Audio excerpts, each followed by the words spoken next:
Bienvenue sur notre chaîne Le Monde en 10 minutes, voici les nouvelles abordées dans cette vidéo. 32 nouvelles mutations du Covid. Boycott des Jeux Olympiques d'hiver de Pékin. Le Japon passe en revue les instituts Confucius. Hong Kong encourage l'éducation à la sécurité nationale. Déploiement de policiers à Pékin. 32 nouvelles mutations du Covid. En septembre dernier, une femme sud-africaine atteinte du sida a contracté le Covid-19 et s'est retrouvée positive au virus pendant 216 jours consécutifs. Lors de sa participation à une étude sur l'immunité des personnes atteintes du sida, les scientifiques ont découvert que le virus du Covid-19 avait muté 32 fois dans son corps. Si davantage de cas sont découverts, les futures personnes infectées par le VIH pourrait devenir alors une source de variante de Covid-19. Boycott des Jeux Olympiques d'hiver de Pékin. Le 7 juin, l'Alliance interparlementaire sur la Chine IPAC a appelé sur Twitter à boycotter Pékin pour l'organisation des Jeux Olympiques d'hiver de 2022. 11 parlements, dont ceux des États-Unis, du Royaume-Uni et de l'Europe, ont suivi.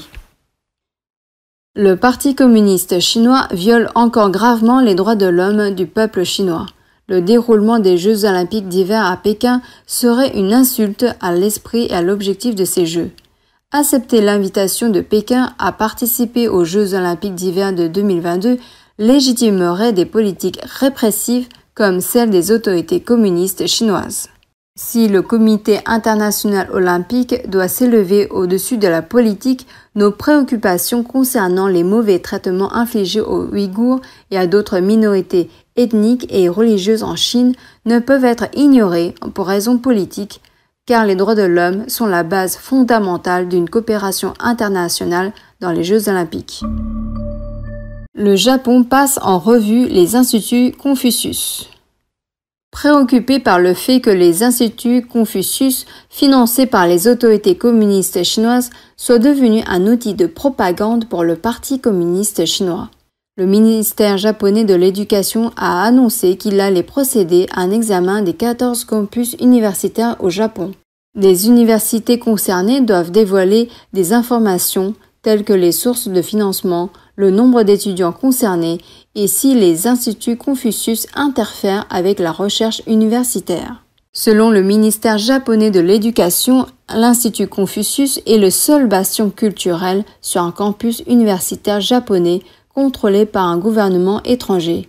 Au Japon, la présence d'une base de dictature communiste sur un campus universitaire remet en question la liberté académique, hautement valorisée, qui est au cœur de l'enseignement. Hong Kong encourage l'éducation à la sécurité nationale.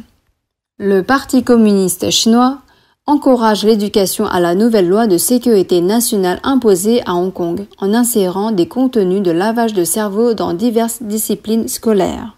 Le Bureau de l'éducation de Hong Kong a jusqu'à présent annoncé un ensemble de programmes dans 15 disciplines pour l'éducation à la nouvelle loi de sécurité nationale. Le président de l'Association pour l'éducation, M. Feng Wei-Hua, a déclaré que l'ensemble du programme d'études est contraire aux normes professionnelles éducatives. M. Feng a appelé les enseignants à porter des jugements professionnels et à ne pas succomber à une éducation de type lavage de cerveau. L'attitude du gouvernement a beaucoup changé depuis les manifestations de 2019. Au cours des 2 dernières années, l'Association pour l'éducation a tenu à plusieurs reprises des réunions avec le gouvernement pour refléter les vues de l'industrie, mais ce dernier n'a pas répondu.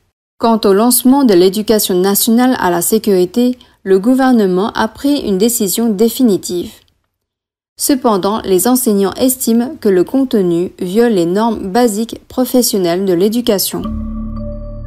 Déploiement de policiers à Pékin.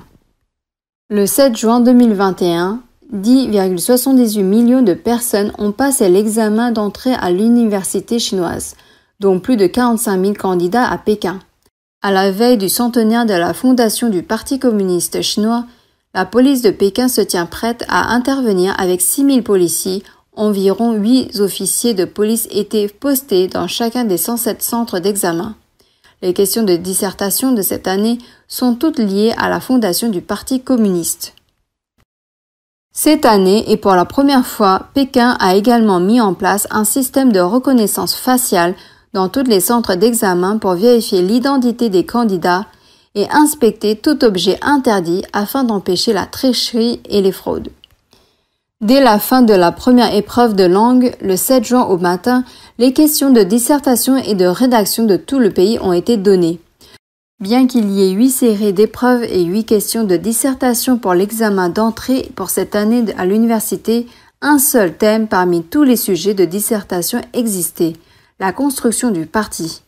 Des experts estiment que le Parti communiste chinois utilise l'examen d'entrée à l'université pour renforcer le lavage de cerveau.